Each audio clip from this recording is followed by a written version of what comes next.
Hello friends, very good morning. मेरी channel में आपका स्वागत है।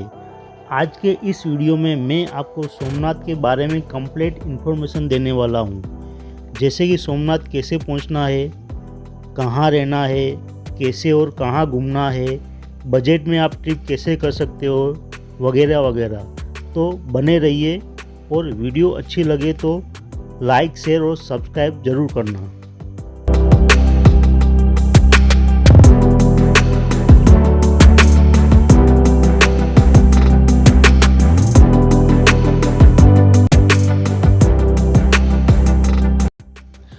आज डेट है 14 जनवरी 2024 सुबह के 5 बजे। मैं अभी मेरे फैमिली ग्रुप के साथ इस वक्त द्वारका के बस स्टेशन पर हूँ। हम लोग अहमदाबाद से बाय ट्रेन द्वारका आए थे और द्वारका 2 दिन घूमने फिरने के बाद हम सभी लोग बाय बस सोमनाथ जा रहे हैं। तो सुबह के 5:30 बजे वाली बस हमारी आ चुकी है, जो हमें 11:30 बजे तक सोमनाथ पहुंचा देगी। द्वारका से सोमनाथ के लिए ट्रेन भी जाती है, लेकिन हमने बस का ऑप्शन चुना है क्योंकि हमें सफ़र के दरमियान रास्ते में आने वाले माधवपुर बीच के नज़ारे देखने थे और बस का अनुभव भी लेना था।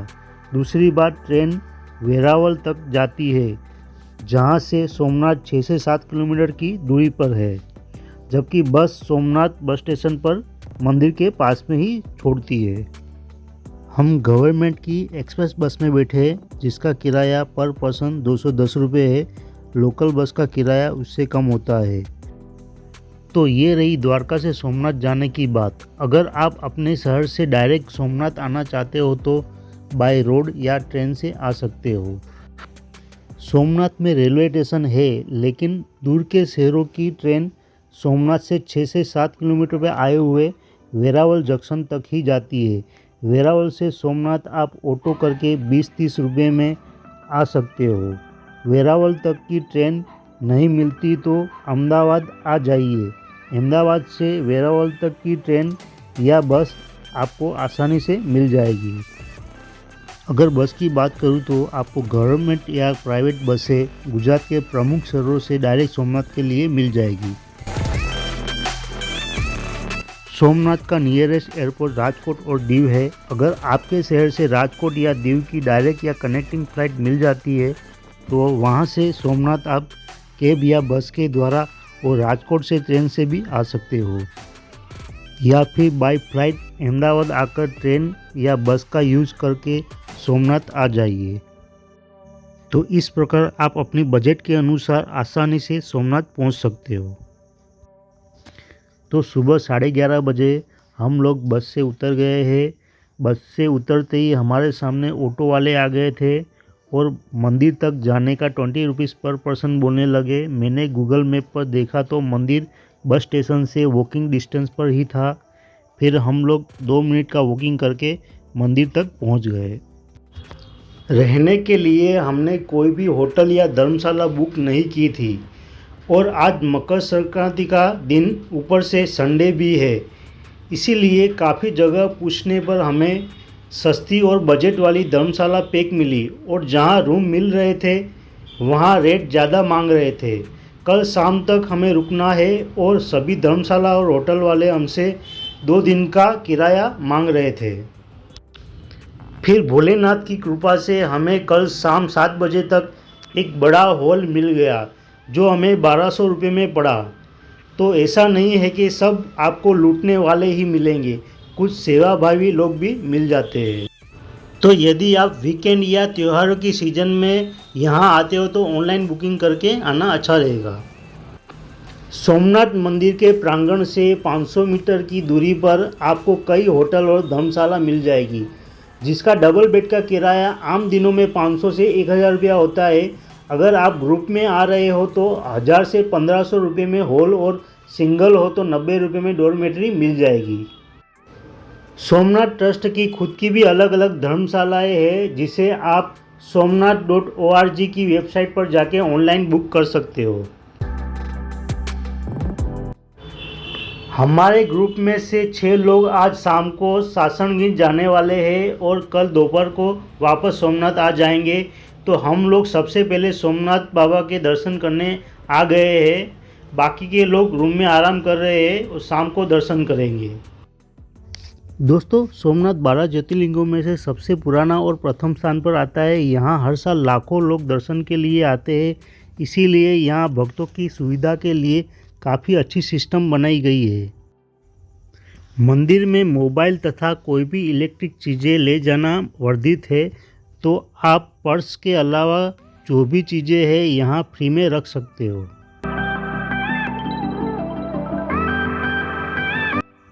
दर्शन करने के बाद हम लोगों ने 4 बजे एक रेस्टोरेंट में खाना खाया। यहाँ आपको मंदिर के आसपास कई प्योर वेज रेस्टोरेंट मिल जाएगी। आप मंदिर के पास में ही स्थित सोमनाथ ट्रस्ट के निःशुल्क भोजनालय में फ्री में खाना खा सकते हो, जो कि अहल्याबाई निर्मित पुराने सोमनाथ मंदिर के ठीक सामने है। शाम के समय हम 6 लोग सासनगीर जा रहे हैं और नेक्स्ट डे वापस आके सोमनाथ के टूरिस्ट प्लेस घूमने जाएंगे। सोमनाथ के टूरिस्ट प्लेसेस घूमने के लिए हमने 2 ऑटो बार्गेनिंग करके 900 रुपये में फाइनल की है। ऑटो हमें 2.5 से 3 घंटे में सभी टूरिस्ट प्लेसेस घुमा देगी। सोमनाथ ट्रस्ट द्वारा साइट सीइंग के लिए चलाई जाती बस में आप 30 रुपये में सारे प्लेसेस घूम सकते हो। बसें निःशुल्क भोजनालय के पास में ही खड़ी रहती है। हम लोग भी इसी बस में जाने वाले थे, लेकिन लास्ट बस भी पूरी पैक हो चुकी थी, इसीलिए हमको ऑटो करनी पड़ी। तो सबसे पहले हम आ गए हैं सोमनाथ मंदिर से 5 किलोमीटर की दूरी पर वेरावल में स्थित भालका तीर्थ मंदिर के पवित्र स्थान पर। वो स्थान जहां पर पीपल के पेड़ के नीचे विश्राम करते हुए भगवान श्री कृष्ण के बाएं पैर पे जराकंद नाम के शिकारी ने तीर मारा था। तीर को भाला भी कहते हैं, इसलिए इस स्थान का नाम भालका तीर्थ पड़ा है। भगवान श्री कृष्ण जिस पेड़ के नीचे विश्राम कर रहे थे, वो पेड़ आज भी मंदिर के अंदर मौजूद है और उस शिकारी की प्रतिमा भी आप माफ़ी मांगते हुए देख सकते हो। शिकारी द्वारा माफ़ी मांगने पर भगवान उसे पिछला जन्म याद दिलाते हैं, जिसमें शिकारी वानरों का राजा बाली था। भगवान ने राम अवतार में पीठ पीछे से बाली को तीर मारा था। तभी उन्होंने बाली को वचन दिया था कि अगले जन्म में आपके ही हाथों मेरी मृत्यु होगी। तो ये है भालका तीर्थ की कहानी। ओम नमः शिवाय बोलो। ओम नमः शिवाय। ओम नमः शिवाय। बोल जोर से बोल। ओम नमः शिवाय। ओम नमः शिवाय।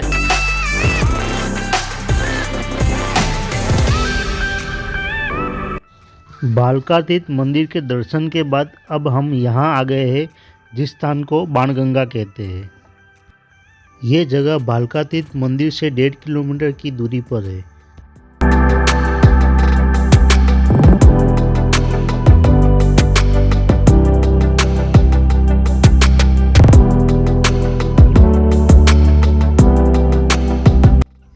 यहाँ पर समुद्र के बीच में ये आपको आदिकाल के स्वयंभू शिवलिंग दिखाई दे रहे हैं, जिस पर लोग जल चढ़ाकर अभिषेक करते नजर आ रहे हैं। यहाँ पर 3 शिवलिंग है, जिसमें से 2 शिवलिंग तो पास पास में ही है और तीसरा शिवलिंग इसी जगह कुछ कदम की दूरी पर है, जिसे बाण गंगेश्वर महादेव कहते हैं। ये बाण गंगेश्वर वही जगह है जहाँ से जरा नाम के शिकारी ने भगवान श्री कृष्ण के पैर को हिरण समझकर बाण चलाया था, जो भगवान की मृत्यु का कारण बना था। वैसे तो ये सभी लीला भगवान श्री कृष्ण द्वारा ही रची गई थी।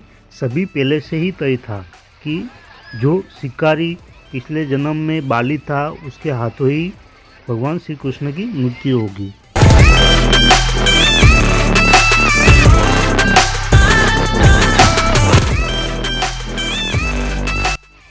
यहाँ हम सभी ने अच्छा समय बिताया। आप भी सोमनाथ आओ तो इस प्राचीन जगह पर जरूर आना।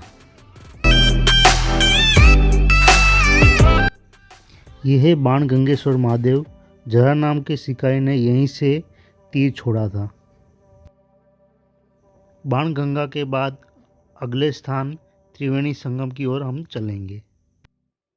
हाँ, वो। 3 नदियों वाला संगम है, हिरण, कपिला, सरस्वती।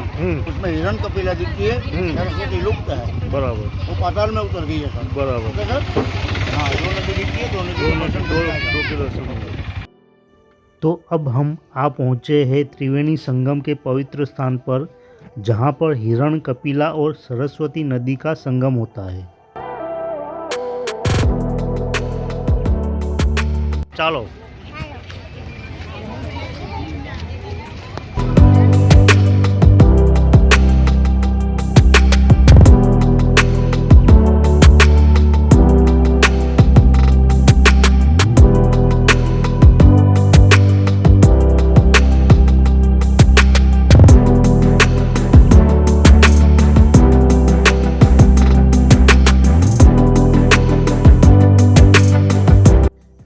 त्रिवेणी संगम सोमनाथ मंदिर से 1.5 किलोमीटर की दूरी पर है। यहाँ कई घाट बने हुए हैं। यहाँ लोग स्नान करके पूजा विधि भी करवाते हैं। पुराण के अनुसार भगवान श्री कृष्ण वैकुंठ की यात्रा से पहले इस पवित्र स्थान पर आए थे।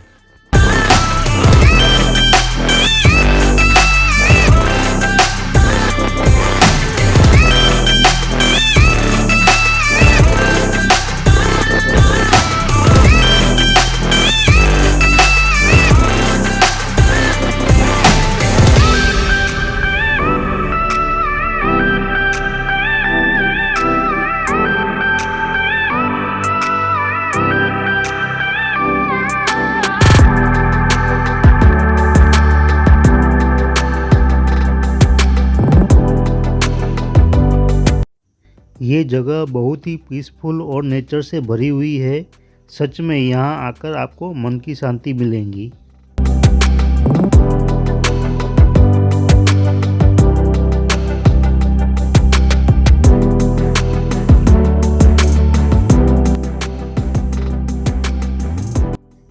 त्रिवेणी संगम के बाद हम लोग आ गए हैं गोलोक धाम के पवित्र स्थान पर, वो जगह जहाँ भगवान श्री कृष्ण ने अपना देह त्यागा था।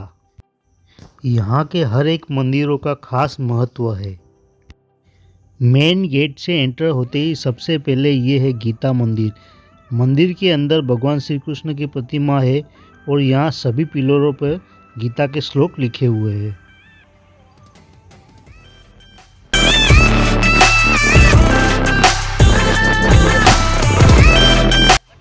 गीता मंदिर के बगल में आता है श्री बलदेव जी का मंदिर।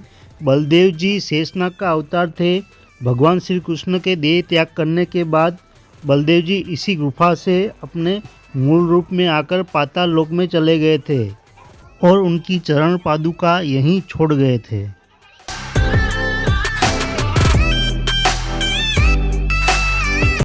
ये है लक्ष्मीनारायण मंदिर के अंदर का दृश्य। कहते हैं देह त्याग करने के बाद भगवान श्री कृष्ण अपने मूल रूप में आ गए थे, इसीलिए यहाँ लक्ष्मी नारायण जी का मंदिर बना हुआ है।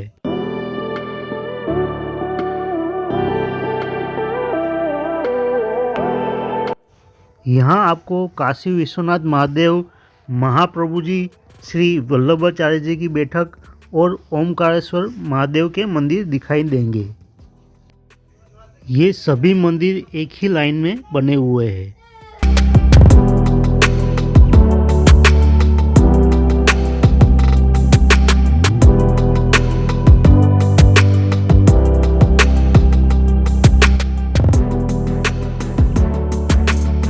ये हिरण्य नदी है, इसी के पास ये गोलोक धाम बसा हुआ है। यहाँ आके आप शांति के कुछ पल बिता सकते हो।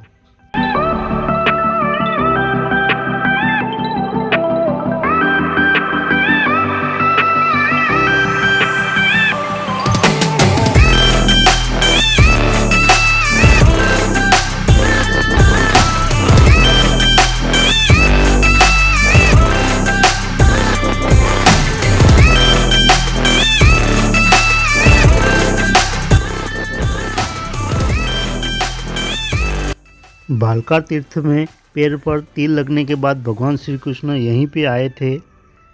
ये उनकी ही चरण पादुका है। इसी स्थान पर देह त्याग कर वो पंच तत्व में विलीन हो गए थे।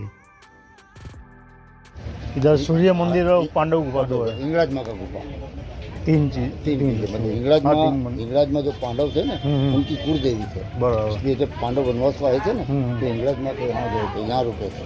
हाँ, तो पहले सूर्य मंदिर था ना, उसके बाद हिंगराज माँ का। Okay, okay. दोनों सामने सामने हैं। हाँ, ये हमारा अगला स्थान है। एक तरफ प्राचीन समय का सूर्य मंदिर और ठीक सामने हिंगलाज माता की गुफा आई हुई है। सूर्य मंदिर के पास सूर्य कुंड भी बना हुआ है। अज्ञातवास के समय पांडव यहाँ रहा करते थे।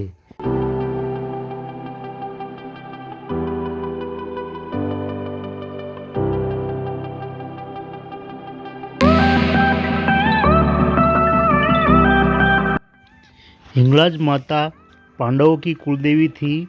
यहाँ पर वो उनकी उपासना किया करते थे।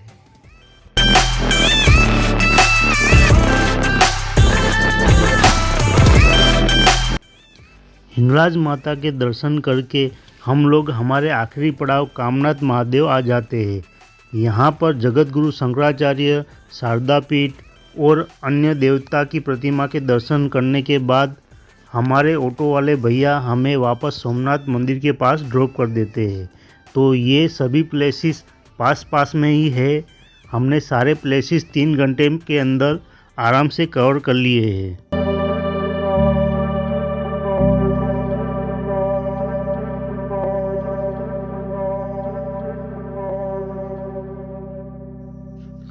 शाम के समय हम लोग सोमनाथ के बीच पर 5 रुपये की एंट्री टिकट लेके आ जाते हैं। आज हमारा सोमनाथ में आखिरी दिन है। आज रात को 9:30 बजे वेरावल से अहमदाबाद की हमारी ट्रेन है, तो बचा हुआ समय यहीं बीच पर घूम के एंजॉय करेंगे।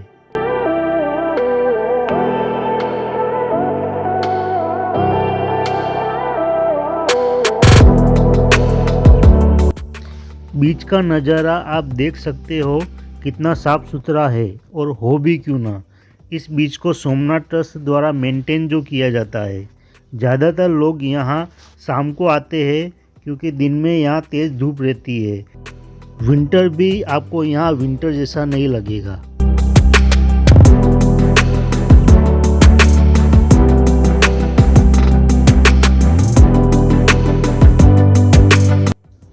दोस्तों, सोमनाथ आप एक दिन में आराम से घूम सकते हो। यहाँ घूमने लायक सभी प्लेसेस 5 से 6 किलोमीटर के अंदर ही है। तो अगर आप चाहो तो एक नाइट का स्टे ले सकते हो। एक नाइट का स्टे काफ़ी है। सोमनाथ मंदिर के इतिहास की बात करूँ तो इसे सर्वप्रथम स्वयं चंद्रदेव ने स्थापित किया था। उसके बाद मंदिर को कई बार तोड़ा और लूटा गया था।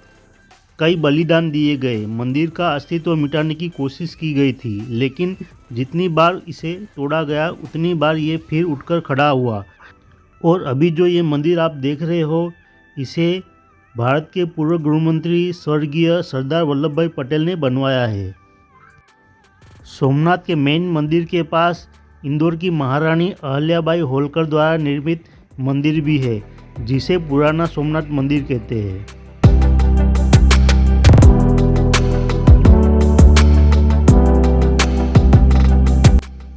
सोमनाथ मंदिर की एक खास बात बताऊं तो मंदिर की दक्षिण छोर पर एक स्तंभ है, बाण स्तंभ, जिस पर संस्कृत में लिखा है असमुद्रात दक्षिण ध्रुव पर्यंत अबाधित ज्योतिर्मार्ग। इसका मतलब है कि इस दिशा में एक सीधा ज्योतिर्मार्ग साउथ पोल तक जाता है, जिसके रास्ते में कोई भी ज़मीन का टुकड़ा या रुकावट नहीं आती। और ये आप मैप में भी देख सकते हो। ये बात हजारों साल पहले हमारे विद्वानों को पहले से पता थी।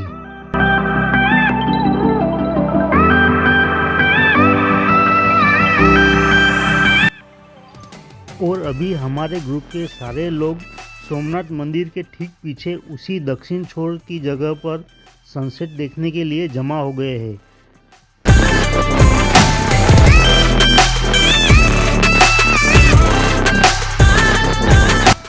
ये सभी लोग भी सनसेट देखने के लिए आ गए हैं।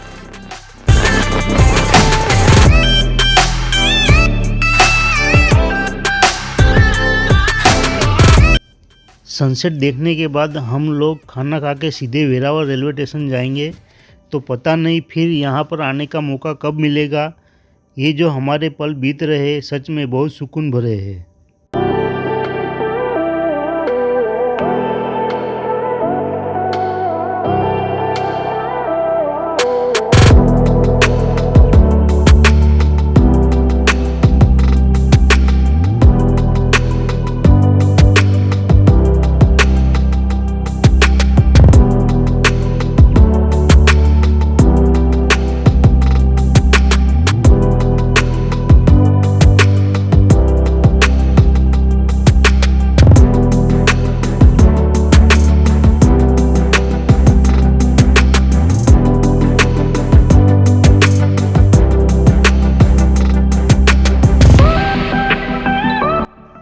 दोस्तों, द्वारका के बाद सोमनाथ का हमारा अनुभव शब्दों में बयां नहीं किया जा सकता। ऐसे दिव्य स्थानों पर आने का आनंद ही कुछ और होता है। तो ये हम ऑटो करके वेरावल रेलवे स्टेशन आ गए हैं। यहीं पर हमारी अहमदाबाद जाने की ट्रेन आने वाली है और इस वीडियो की समाप्ति यहीं पर होती है। वीडियो आपको कैसी लगी कमेंट बॉक्स में लिख के ज़रूर बताना। कल हम लोग गिर नेशनल पार्क गए थे, जिसकी वीडियो जल्दी आएगी, तो बने रहिए, जुड़े रहिए। जय हिंद।